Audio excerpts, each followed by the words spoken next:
نور کا اور باغ طیبہ میں سہانا پھول پھولا نور کا، مست بوہے بلبلے پڑھتی ہے کلمہ نور کا۔ اور یا رسول اللہ میں گدا تو بادشاہ، بھر دے پیالہ نور کا۔ گدا کہتے ہیں فقیر کو، مانگنے والے کو، گدا کہتے ہیں محتاج کو۔ اور اعلیٰ حضرت نبی کی بارگاہ میں عریضہ پیش کرتے، یا رسول اللہ ہم فقیر ہیں آپ بادشاہ ہیں، ہم غلام ہیں آپ آقا ہیں، اے میرے آقا ہم منگتا ہیں آپ داتا ہو۔ اور یا رسول اللہ جب آپ داتا ہو تو احمد رضا آپ کی بارگاہ میں کٹوری پھیلا دیا ہے، اور احمد رضا کے صدقے میں ہم تمام مسلمان نبی کی بارگاہ میں عریضہ پیش کرتے، یا رسول اللہ میں گدا تو بادشاہ، بھر دے پیالہ نور کا، نور دن دو نہ تیرا دے ڈال صدقہ نور کا۔ اور یا رسول اللہ تیری نسل پاک میں ہے بچہ بچہ نور کا۔ اعلیٰ حضرت اس اشعار میں قرآن مقدس کی آیت، جو آیت اللہ نے نازل فرمائے قد جاءکم من اللہ نور و کتاب مبین، اعلیٰ حضرت اس اشعار میں اسی آیت کا ترجمہ لکھتے ہیں کہ یا رسول اللہ آپ تو نور ہیں ہی، آپ کو اللہ نے سراپا نور بنا کر بھیجا ہے، اے میرے آقا آپ کے صدقے میں آپ کی اولادیں بھی نور ہے، تیری نسل پاک میں ہے بچہ بچہ نور کا، تو ہے عین نور تیرا سد گھرانہ نور کا۔ اور چاند جھک جاتا جدھر انگلی اٹھاتے مہد میں، چاند جھک جاتا جدھر انگلی اٹھاتے مہد میں، کیا ہی چلتا تھا اشاروں پر کھلونا نور کا، صبح طیبہ میں ہوئی بٹتا ہے بارہ نور کا، صدقہ لینے نور کا آیا ہے تارا۔ دوسری جگہ اعلیٰ حضرت لکھتے ہیں اٹھا دو پردہ دکھا دو چہرہ کہ نور باری حجاب میں ہے، اٹھا دو پردہ دکھا دو چہرہ کہ نور باری حجاب میں ہے۔ یا رسول اللہ زمانہ تاریک ہو رہا ہے کہ مہر کب سے نقاب میں ہے، اور کھڑے ہیں منکر نکیر سر پر، نہ کوئی حامی نہ کوئی آؤ۔ ہم بڑی اتراتے ہیں جوان ہیں، ہم بڑی اتراتے ہیں اللہ نے ہمیں طاقت دی ہے، ہم اپنی طاقت و قوت پہ ناز کرتے ہیں، اپنی جوانی پہ گھمنڈ کرنے والوں یاد رکھیں یہ جوانی ہمیشہ رہنے والی نہیں، یہ طاقت ہمیشہ رہنے والی نہیں، دولت و ثروت ہمیشہ رہنے والی نہیں، بلکہ یہ تو اللہ نے چند دنوں کے لیے ہمیں عطا کیا ہے، پھر اس رب کی مرضی جب چاہے لے لے۔ لیکن قربان جاؤ اپنی طاقت و قوت پہ مت اترانا، بلکہ آقا مدنی علیہ السلام سے پیار و محبت کرو، نبی کی اولادوں سے پیار کرو، نبی کی علماء سے محبت رکھو، اس لیے کہ یہی کام آخرت اور قبر میں آنے والی ہے، دوبارہ سے قیامت یہی محبت کام آنے والی ہے، بروز سے قیامت جب رب قدیر کی بارگاہ میں پیشی ہوگی تو رسول کائنات کی شفاعت کام آئے گی، علماء کی شفاعت کام آئے گی،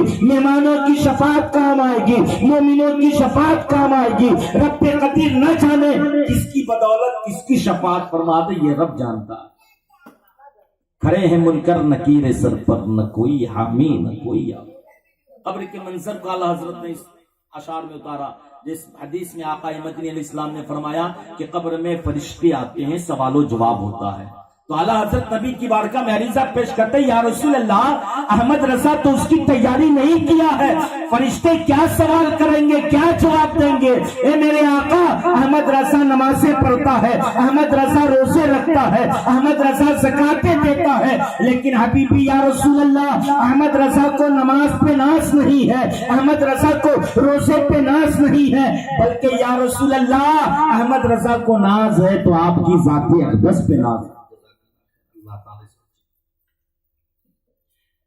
کھڑے ہیں منکر نکیر سر پر، نہ کوئی حامی نہ کوئی آور، بتا دو آ کر میرے پیمبر، یا رسول اللہ بتا دو آ کر میرے پیمبر کہ سخت مشکل جواب میں ہے، اور خدائے قہار ہے غضب پر، کھلے ہیں بدکاریوں کے دفتر، خدائے قہار ہے غضب پر، کھلے ہیں بدکاریوں کے دفتر، بچا لو آ کر شفیع محشر، یا رسول اللہ بچا لو آ کر شفیع محشر کہ بندہ تمہارا عذاب میں ہے، اٹھا دو پردہ دکھا دو چہرہ کہ نور باری حجاب میں. محبت کے ساتھ درود پاک پڑھیں. صلی اللہ علیہ نبی الامی وآلہ صلی اللہ علیہ وسلم.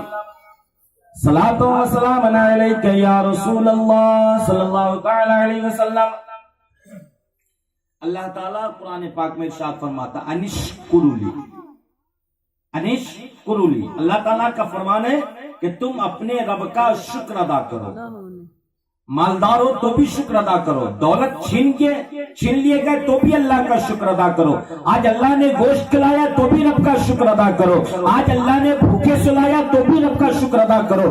اللہ نے جوانی دی تو اللہ کا شکر ادا کرو. اللہ نے بڑھاپے دیا تو اللہ کا شکر ادا کرو. اللہ نے اولادیں دی تو اللہ کا شکر ادا کرو. اللہ نے اولادوں کو چھین لیا تو بھی اللہ کا شکر ادا کرو. اللہ پر رب قدیر نے عزت سے نوازا تو رب کا شکر ادا کرو. اور رب قدیر اگر تجھے ذلیل کر دے تو بھی اپنے رب کا شکر ادا کرو.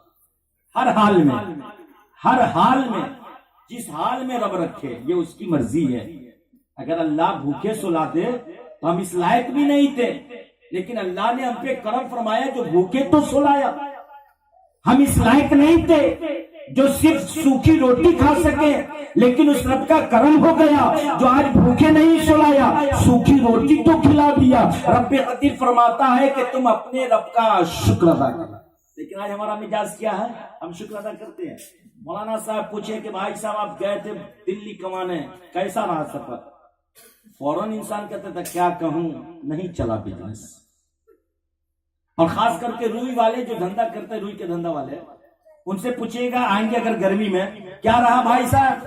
کیا کہیں اس سال سے اچھا پچھلے سال تھا. اس سال اچھا نہیں، اس سال سے اچھا پچھلے سال تھا.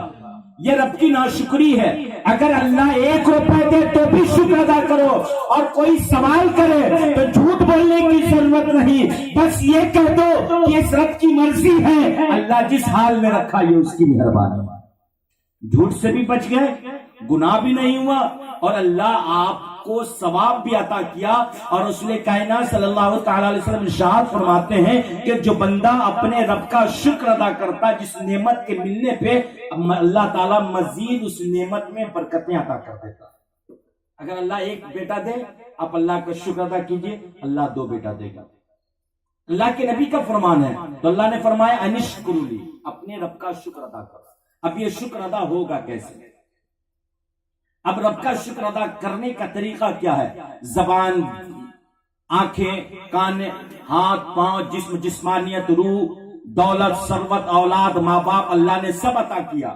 زمین کا فرش، آسمان کا سمیانہ، چاند و سورج کی روشنی، ستاروں کی جھلملاہٹیں، پانی، یہ سب اللہ کی نعمت ہے، اللہ نے ہمیں عطا کیا. اب ان تمام چیزوں کا ایک مرتبہ شکر ادا کیسے ہوگا؟ اگر ہم زبان کا شکر ادا کریں آنکھ کا شکر چھٹ جائے گا، آنکھ کا شکر ادا کریں کان کا شکر چھٹ جائے گا، کان کا شکر ادا کریں ہاتھ کا شکر چھٹ جائے گا.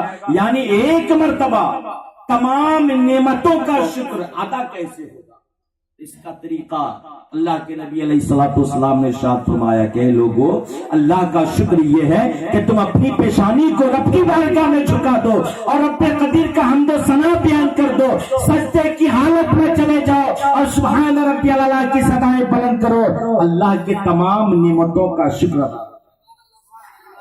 لیکن ہم لوگ کرتے ہیں جیسے ہم لوگ نہیں کرتے. ہم لوگ سوچتے کہ یہ نماز بوجھ ہے، ہم لوگ سوچتے ہیں کہ مسجد گاؤں میں بنا لی، یہ ڈنڈ ہو رہا ہے ہمارے اوپر، ڈنڈ لگے جرمانے، جو امام صاحب کو رکھو، امام صاحب کو کھانا کھلاؤ، امام صاحب کا تنخواہ دو، اور پھر 5 ٹائم فجر میں ٹھنڈی کا وقت ہم سوچتے ہیں کہ یہ نماز پڑھنے کاہے کو جائے، مولوی صاحب کو رکھ دے بیچارے کام کر لیں گے، ہم لوگ کی طرف سے پڑھ لیں گے نہ، ہمارا مزاج ہو گیا. لیکن پیاری اور نماز کتنی بابرکت چیز ہے. نماز ایسی چیز ہے کہ بندہ کو نماز اللہ سے قریب کر دیتا.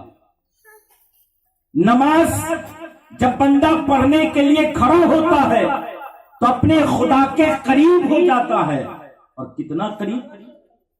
اگر آج پردھان منتری، ہمارے پردھان منتری یہ اناؤنسمنٹ کرے کہ میں دھرپری میں آ رہا ہوں اور دھرپری والوں سے بات کروں گا اپنے سامنے رکھ کر بیٹھا کر، بتاؤ کل صبح رام لیلا گاچھی میدان میں جگہ ملے گی؟ سب لوگ، جوان تو جوان،